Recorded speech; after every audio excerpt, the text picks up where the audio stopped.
Bom dia, caríssimos alunos. Vamos dar início a essa terceira aula de livros históricos. E gostaria de iniciar esta aula fazendo um comentário ao que nós celebramos a memória de Santo Agostinho, este gênio da filosofia e da teologia, que foi um homem de carne e osso como nós, escreveu as suas experiências nas Confissões. Recomendo a todos que lessem, ao menos uma vez, o livro das Confissões, que narra de uma maneira poética, filosófica e muito profunda, numa linguagem erudita, a sua experiência na busca da verdade.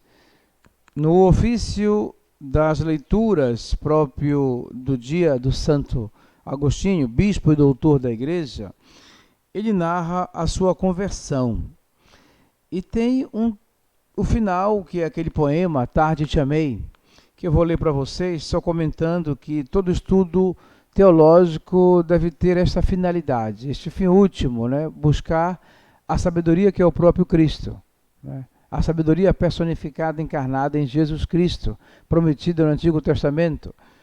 Essa que nós buscamos e muitas vezes nos desviamos, como Agostinho, que buscava esta verdade, mas não a encontrava, porque buscava no lugar errado, fora de si, e ela estava dentro. O texto que ele escreve, este poema, é o seguinte: Tarde te amei, ó beleza tão antiga e tão nova, tarde te amei. Eis que estava dentro e eu fora. E aí te procurava, e lançava-me nada belo ante a beleza que tu criaste. Estavas comigo e eu não contigo. Seguravam-me longe de ti as coisas que não existiriam se não existissem em ti. Chamaste, clamaste, rompestes minha surdez. Brilhaste, resplandeceste e afugentastes minha cegueira. Exalastes perfume e respirei. Agora anelo por ti. Provei-te e tenho fome e sede. Tocaste-me e ardi por tua paz. Isso aqui tem um alcance que nos interessa, por isso que eu peguei este texto, que meditando neste dia do santo, descobri que aquilo que Agostinho fala é exatamente a experiência da encarnação de Deus na história do seu povo. A gente experimenta Deus e Deus se deixa experimentar não de maneira abstrata, como o inalcançável, como o inatingível, como o impronunciável. Deus é mistério, mas ele aproxima-se da nossa realidade humana e revela parte daquilo que ele é e nos faz experimentar, do jeito que nós podemos, a sua grandeza, a sua profundidade, a sua santidade, o seu mistério divino. De fato, o que ele diz? Que Deus está sempre dentro de nós, que já que nos criou, ele está presente no mais profundo do nosso ser. Basta entrar dentro de si e nós vamos encontrar quem? Deus, que está aí. Chamaste, clamaste e rompestes minha surdez. Portanto, os 5 sentidos, Deus se revela dentro da nossa capacidade de compreender com os ouvidos, rompestes minha surdez. Às vezes não ouvimos a voz de Deus, porque não fazemos silêncio. Brilhaste, resplandeceste e afugentaste minha cegueira, meus olhos. Ouvidos, rompeste minha cegueira, clamastes, gritaste, eu te ouvi. Brilhaste, resplandeceste, eu te vi, e tu me curastes da surdez e da cegueira. Exalaste teu perfume e respirei. O olfato. A gente pode sentir o cheiro de Deus. E é verdade, quando a gente sente o perfume daquilo que é bom, é como sentir algo agradável. O bom odor, o incenso, é uma aproximação da presença de Deus que faz bem para a alma. Exalaste perfume e respirei. Portanto, olfato, ouvido, os olhos, provei-te e tenho fome e sede. Tocaste-me e ardi por tua paz. Tocaste-me. O tato, né? Portanto, os nossos 5 sentidos, né? O ver, o lábio do sentir com o paladar. Ele fala, proveite, tu saciaste a minha fome e sede. Então aí está, o paladar, o ouvido, o olfato, os olhos e as mãos. A maneira como nós podemos sentir Deus, ela é real, ela é concreta. Assim foi na experiência de Agostinho. Isso está tudo em nós já. A nossa possibilidade de fazermos a experiência de Deus, de sentirmos a sua presença em nós e através de nós e na natureza. Né? Agostinho, ele foi um homem que sondou o mistério da Trindade. Foi aquele que mais aprofundou um conhecimento, digamos assim, muito limitado, que é o nosso humano, do grande mistério da Trindade, que é Deus. Conta-se, ele escreve nas suas confissões, que ele estava meditando sobre esse mistério da Santíssima Trindade. Estava inculcado, completamente duvidoso daquilo que lhe foi transmitido, que Deus era trino, mas era um só, que existia o Pai, o Filho, a Trindade e a unicidade, que o Pai é Deus, que o Filho é Deus, que o Espírito Santo é Deus, mas eles não são três deuses, eles são três pessoas e um só Deus. Aí está o mistério da diversidade na unicidade. E ele estava aí tentando entender isso, que não era possível humanamente existir três personalidades numa só, seria algo doentio. E caminhava à beira da praia, lá em Civitavecchia, na Itália. E ele não compreendia isso daí. Quando ele viu um menino que brincava na beira da praia do mar, ele cavou um buraco na areia, corria até o mar, enchia sua mão de água e depositava dentro daquele buraco cavado na areia. Agostinho olhou aquele menino e observou que ele fazia aquilo sem parar, incansavelmente. Corria no mar, pegava um pouco de água com a mão, jogava no buraquinho. Novamente corria, voltava e o que ele conseguia colocava lá dentro. E fazia isso sem parar. Agostinho se aproximou dele e perguntou-lhe, o que você está fazendo aí? Ele disse, eu estou tentando colocar todas as águas do mar aqui dentro desse buraco, cavado na areia. Agostinho olhou para ele e com a sua cabeça racional, disse-lhe, mas você não vê que isto é uma empresa impossível? Olha só a imensidão das águas do mar. Você não vai conseguir colocar tudo isso neste buraquinho aqui na areia.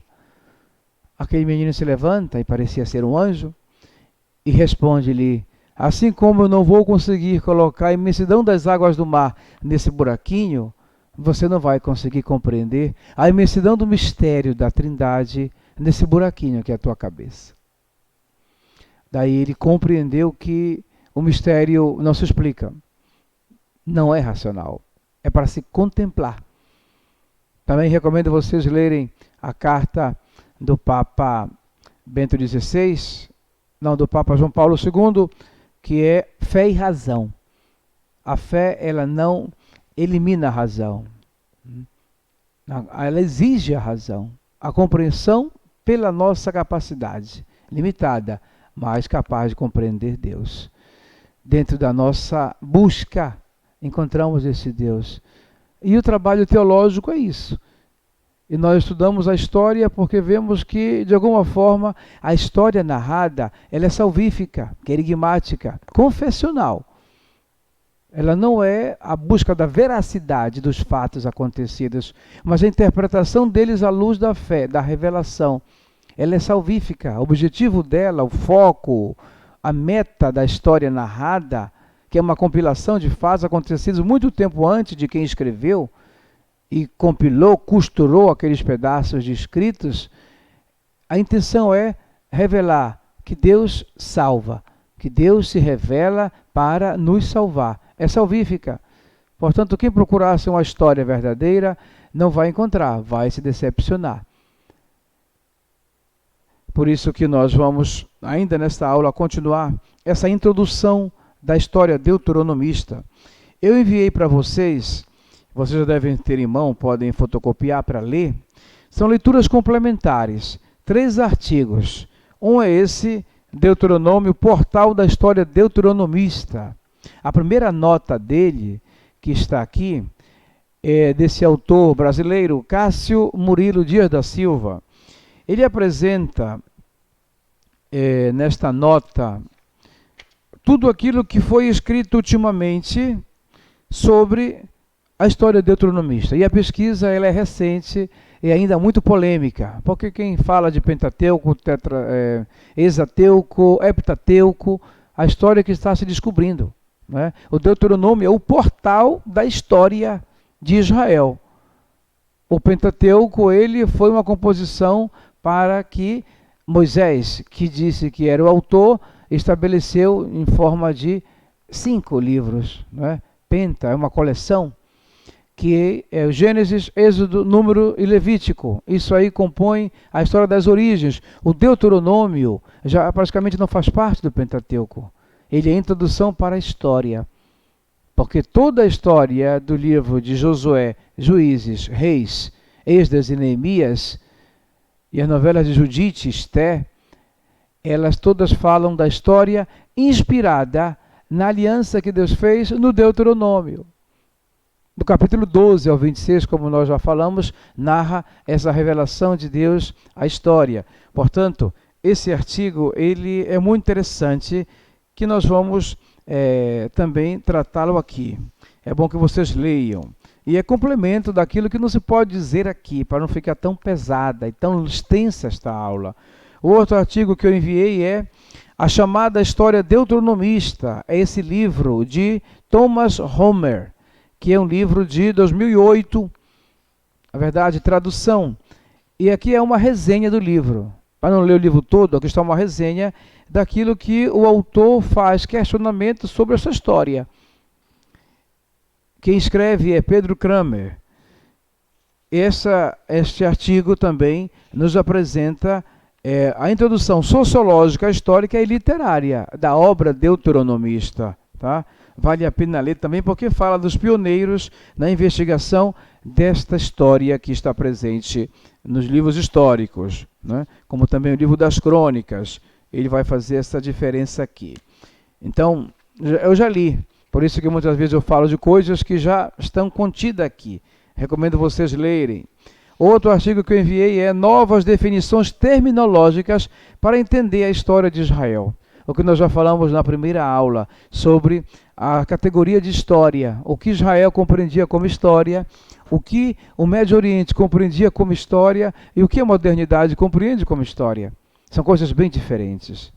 Portanto, vale ler este artigo também, para que nós possamos concluir estas aulas de introdução e depois passarmos aos livros em particular, contando a história. Ok? Do artigo que eu dei para vocês, que você já tem aí, Deuteronômio, portal da história deuteronomista, se vocês tiverem em mão, pode até acompanhar. O que é mesmo um portal, né? O portal significa, em primeiro lugar, a principal entrada de um edifício, a porta de entrada, que dá acesso ao que está dentro. Um portal é um site no qual se encontram grandes variedades de serviços dentro da internet, numa linguagem da comunicação. O portal é onde você clica e aí você vai encontrar o quê? Informações, documentos, serviços que estão disponíveis ao usuário que quiser acessar. Isso para a gente compreender que o Deuteronômio é o portal, como tem o portal da Faculdade Católica, por exemplo. Lá você tem tudo, né, sobre matrícula, sobre o vestibular, sobre as ementas, o conteúdo, as aulas, etc. De certo modo, esta concepção do portal encontra-se no Deuteronômio, no início. Chamar Deuteronômio ou de portal, obra deuteronomista, significa considerá-lo como uma grande porta que antecipa o que virá depois. É isso que nós queremos compreender deste Deuteronômio. Houve quem afirmasse que são tantos estudos exegéticos a respeito da grande quantidade de temas teológicos presentes na obra deuteronomista que seria necessário um computador para sintetizar tudo o que se escreveu e ainda assim não se pode garantir que o resultado seria exato. Exato ou não, O fato é que a lista de temas principais e secundários pode ser deveras longa. Culto a uma única divindade, Javé. Polêmica anti-idolátrica. Centralização do culto no lugar escolhido por Javé. Teologia do nome divino. Se vocês leem o capítulo 12 de Deuteronômio com atenção, ele pede que o culto seja num determinado lugar. Betel, Gilgal, eram lugares onde estava a presença do Senhor e da Arca da Aliança. É ali, naquele lugar, que deverás fazer os sacrifícios, as orações e me adorar. Portanto, é uma exigência que faz da terra de Israel o lugar da revelação e da palavra de Deus, a terra bíblica, onde nós encontramos aquilo que Deus nos fala exatamente. Depois, teologia do nome divino. Aparece o tetagrama, Javé, que revela que Deus é. Se depois vocês forem ler com atenção o Evangelho de João, Jesus utiliza a expressão divina, eu sou. Era o termo que o próprio Deus disse a Moisés. Leva ao faraó este nome e diga que sou eu que estou enviando-te em meu nome para libertar meu povo da escravidão, Israel, das garras e domínio opressor do faraó. Moisés foi até lá e disse, o eu sou me enviou. Quem é o eu sou? É aquele que é, aquele que era, aquele que será.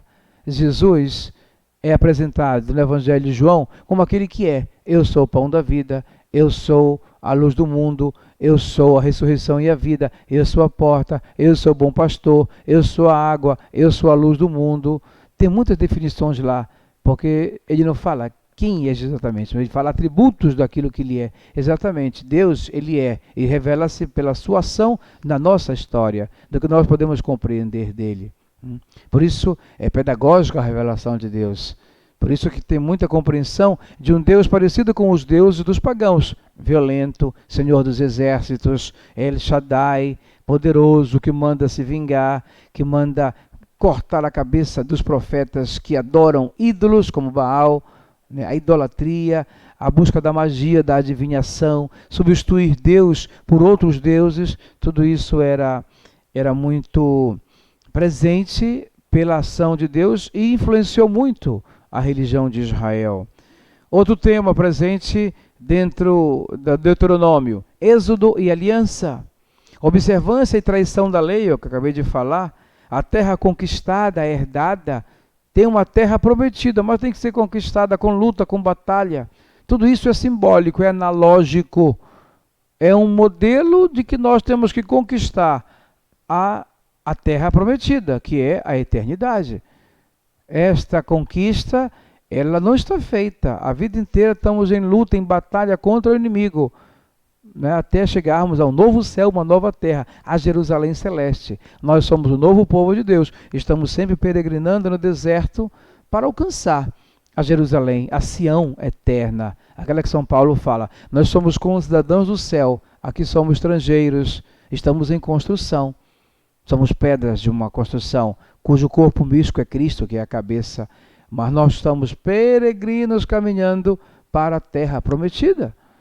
Está prometida, mas ela tem que ser conquistada. Isso está muito presente no Deuteronômio. Cada vez que você lê, e os profetas fazem referência a essa infidelidade, ao pacto, à aliança feita. Outro tema, retribuição, bênçãos e maldições de aliança, cumprimento de profecias, a monarquia, a dinastia davídica, o messianismo, a eleição de Israel, a aliança eterna que Jesus faz com seu corpo e sangue, é a aliança feita no sangue dos animais.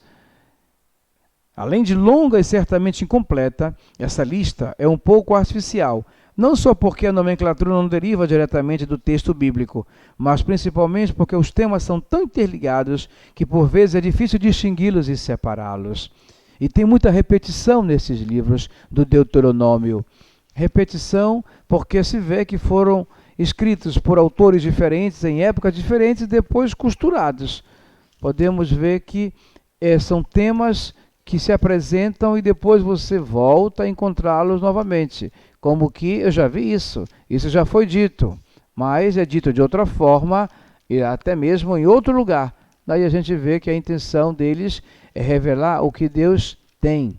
São 30, 32, 33, 34 capítulos do Deuteronômio.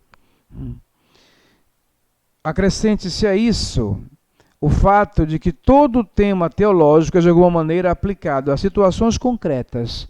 Eles, no momento em que viviam, estavam vivendo situações ou de guerra, de invasão, de opressão ou de êxodo. Então, a leitura do passado é para iluminar o presente. A coletânea de textos que já estavam escritos ou que escreveram foi a partir de uma situação de sofrimento, de perseguição, de morte, de profecia, daquele momento lá. Então, o que impede alguém a escrever ou a coletar textos é a situação concreta em que eles viviam. Isso acontece com as cartas de São Paulo, aconteceu com os evangelhos, toda a Bíblia é isso. Os evangelhos foram escritos depois. O primeiro evangelho é do ano 70 de Marcos, depois de Cristo. Se Cristo morreu no ano 30, 32, o evangelho foi 40 anos depois. Já existiam muitos escritos, frases que eram transmitidas oralmente. Jesus, como os profetas, ele não deixou nada escrito. Jeremias tem seu secretário, Baruque, e Deus lhe fala, diz para ele escrever o que eu vou te dizer, como se Deus ditasse para ele. E escreve Baruque. E tem um rei que manda queimar o que ele escreveu. E Javé lhe fala, escreve outra vez, Jeremias, e peça ao seu secretário que ponha por escrito o que eu te disser. Novamente. De uns poucos profetas que se fala aqui, escrevia o que Deus lhe dizia, ou então que escrevia o que ele pregava. Nem sempre essa é a ordem. Pregação, escritura, escritura, pregação. Jesus não deixou nada escrito. E temos tanta coisa que ele disse, que ele fez, porque foi transmitido. E o Evangelho foi essa coletânea aí. A fonte Q e os 3 outros Evangelhos, eles são todos, assim, contemporâneos e recolhidos pelas comunidades dos discípulos que conviveram com Jesus. A primeira carta de São João diz, aquilo que nós vimos, que nós ouvimos, que nós contemplamos, que nós tocamos do verbo da vida que se manifestou a nós, isso vos anunciamos. Lucas, ao iniciar o seu evangelho, ele fala, a mim também apareceu, importante escrever fatos que aconteceram entre nós. Ultimamente, ele diz, muitos se puseram a escrever isso, eu também. Vou escrever de forma ordenada, sistemática, por isso que Lucas dos Evangelhos é o mais histórico. Ele põe cabeçários na época do imperador Tibério César Augusto, cujo sumo sacerdote Anás e Caifás, João Batista clamou no deserto. Ele põe o histórico do que é real. Os anais de Roma dizem que existiu o imperador, existiu aquele sumo sacerdote, existiu a presença de Cristo. E, portanto, é história, mas escrita depois, muito tempo depois. E Lucas é do ano 80, 90, portanto, quase 50, 60 anos depois dos fatos acontecidos. Nisso está a inspiração, nisso está a presença de Deus que, através dos acontecimentos, revela a sua vontade. O que nós lemos hoje não são fatos da carochinha, são fatos acontecidos, reinterpretados, que iluminam a nossa vida, porque a natureza humana continua sendo a mesma. Necessitamos da graça de Deus. Portanto, é um tema teológico explicado a situações concretas. Portanto, torna-se fundamento de determinações jurídicas, tais como a libertação dos escravos, nomeação de juízes, obrigações do rei, cidade de refúgio para os homicidas, testemunha nos tribunais, divórcio. Também esta segunda lista poderia continuar.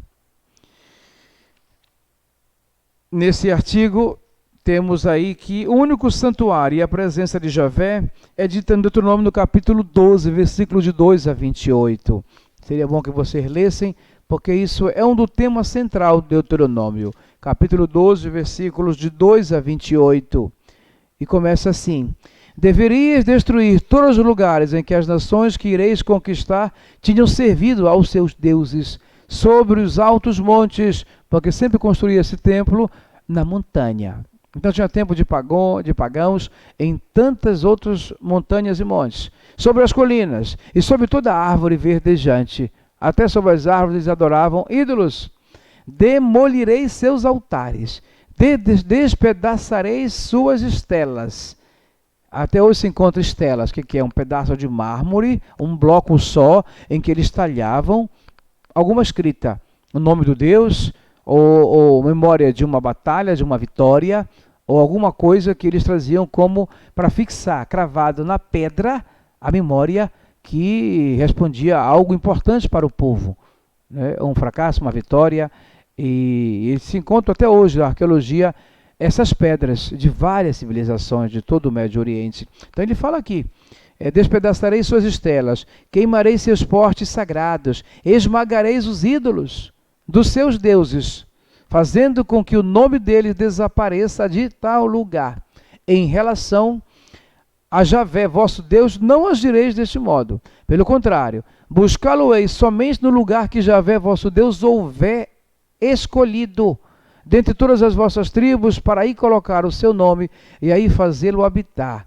Levareis para lá holocaustos, sacrifícios, vossos dízimos, os dons de vossas mãos, vossos sacrifícios votivos e vossos sacrifícios espontâneos, os primogênitos das vossas vacas, das vossas ovelhas, e comereis lá, diante de Javé, vosso Deus, alegrando-vos com todo o empreendimento de vossa mão, vós e vossas famílias, com o que Javé, teu Deus, te houver abençoado. Não procedereis conforme procedemos aqui hoje, cada um fazendo o que lhe parece bom, pois até agora ainda não entraste no lugar de repouso, e na herança de Javé teu Deus te dará. Atravessareis o Jordão, e habitareis na terra de Javé vosso Deus, que vosso Deus vos dará como herança. Ele vos protegerá de todos os vossos inimigos ao redor, para que habiteis em segurança. É no lugar que Javé vosso Deus houver escolhido para ir fazer vossos sacrifícios, vossos dízimos, dons de vossas mãos e todas as oferendas escolhidas que tiveres prometido como voto a Javé. Alegrar-vos-ei diante de Javé vosso Deus, vós, vossos filhos, vossas filhas, vossos servos, vossas servas, e o levita que mora em vossas cidades, pois ele não tem parte nem herança convosco. E aí segue até o versículo 28, essa determinação que Deus disse que há um lugar determinado onde temos que encontrar Deus, oferecer sacrifício e eliminar todo outro tipo de idolatria que possa existir. Se nós fizermos uma interpretação, uma hermenêutica disso, nós somos morada do Espírito Santo. Nós somos o templo, mas também nós fazemos altares a outros deuses, né? E o risco é de nós fazermos idolatria, por exemplo, ao dinheiro, que é uma sedução, que contamina e corrompe. Nós estamos aí nesses dias ouvindo a história do padre Robson. O dinheiro acabou seduzindo, e para ele é normal ter uma fazenda de 100 milhões e comprar um sino de 6 milhões? Dinheiro que seduziu e faz perder o rumo. Não é para nós ter dinheiro e riqueza, não é para os seguidores de Cristo, né? Olha o exemplo do Papa Francisco. Portanto, a religião, seja ela qual for, ela pode desviar para ídolos e não adorar o verdadeiro Deus. E o templo ser lugar de hipocrisia. E o culto ser lugar de máscara, para disfarçar roubo e rapinas. Por isso que Jesus destruiu o templo. Destrua este templo, eu o transformarei. Purificai, e eu vou reconstruí-lo. Falamos do João de Deus, que é espírita, e pelo dinheiro, o que ele fez? A Flor Delis, evangélica, pelo dinheiro, o que ela fez? Portanto, a gente é capaz de morte, de idolatria, de traição, de infidelidade por causa do ídolo e do dinheiro. É isso que aparece lá, e é isso que se repete em nossa história. Portanto, a lei da centralização do culto é a prescrição mais inovadora, revolucionária e polêmica do Deuteronômio. Ela corresponde à unicidade de Javé. É ao redor desse templo, desta lei, desse Deus, que vocês vão criar um povo, uma nação. Isso é étnico, é cultural, é religioso, mas isso é constituição daquilo que Deus quer construir para nós, que depois será a igreja, né? A divindade de Israel é única e deve ser adorada em um único santuário de Jerusalém. Tal centralização tem razões dogmáticas. Proteger o javismo das influências e contaminações pagãs, introduzir no santuário das províncias e, desse modo, garantir o monoteísmo. Também políticas. O rei, em seu santuário, é o intermediário entre a aliança entre Javé e o seu povo. Daí vocês podem ler, tá? o que diz aí. Depois, Javé é o único Deus, a monarquia, né? O reino é de Deus, tanto é que quando eles resolvem fazer pactos e alianças para ser como as outras nações, é o início do fracasso e da derrota e do castigo que será o exílio, porque eles querem ser como os outros reis, monarcas. A posse da terra, a fidelidade da lei, a aliança com Javé, as maldições da aliança de quem não obedecer e não cumprir. Depois, o vocabulário, as expressões, o estilo, a forma da redação do Deuteronômio, que aparecem com muitas expressões, tá? Na página 45. Abandonar e esquecer os mandamentos de Javé, para servir, seguir, converter-se a outros deuses, isto é um vocábulo repetido em Juízes, Josué, 1 Samuel, 1 Reis e 2 Reis. Outras expressões típicas de Deuteronômio: não te apartes da lei, nem para a direita, nem para a esquerda. Deuteronômio, Josué, 2 Reis. O livro desta lei deverás cumprir e praticar. Josué, Deuteronômio, 2 Reis. O temor de Javé, temer a Javé, princípio da sabedoria. Deuteronômio, 1 Samuel, 2 Samuel, 1 Reis, 2 Reis. Todas as tribos de Israel, elas estão presentes também. Desde os dias que fiz subir os filhos de Israel do Egito até os dias de hoje, também deve ser uma lei vivida. O sacerdote levita, terra boa, fazer o bem, fazer o mal aos olhos de Javé, são expressões próprias desta obra deuteronomista. Tá? Leiam com paciência este artigo, vejam a bibliografia que ele apresenta no final, e aí temos esse portal. Tudo o que encontraremos nos livros históricos já está presente no livro da obra deuteronomista, isto é, no Deuteronômio, que é o portal de toda esta obra. Ok? Nós vamos continuar na próxima aula, já entrando com mais detalhe nos livros históricos. Ok? Muito obrigado e até a próxima.